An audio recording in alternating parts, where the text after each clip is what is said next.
Covid-19 oblige, la dernière messe de l'archiprêtre de Sarreguemines date d'il y a 2 mois.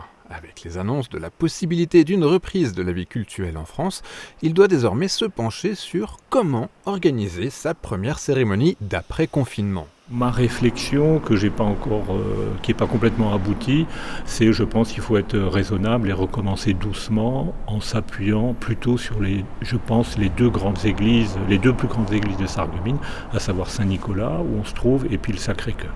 Ces 2 églises permettent en effet de gérer les entrées et sorties par 2 portes différentes, mais surtout l'accueil d'un maximum de fidèles en respectant les distances minimum réglementaires. Dans l'église elle-même, on repérera les endroits où les gens peuvent s'asseoir et ça passera certainement par condamner un banc sur 2 et puis dans les bancs à ménager une distance entre les personnes. Du côté de l'église évangélique Bonne Nouvelle, le pasteur a lui aussi dû réfléchir à ces notions de distance entre fidèles. Pour pouvoir respecter ces règles, il compte aussi sur la poursuite d'une pratique issue du confinement lui-même. Pendant ce confinement, on a mis en place les cultes transmis sur l'Internet. Et donc on va encourager les personnes fragiles, personnes âgées aussi, de rester chez eux pour le premier temps et suivre le culte en ligne.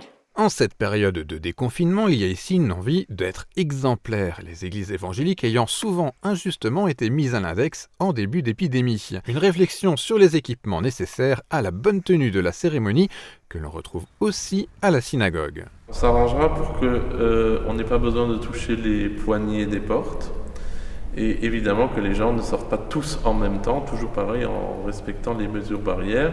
Et ils auront à disposition ici à la synagogue évidemment des masques, s'ils ne viennent pas déjà avec leur propre masque.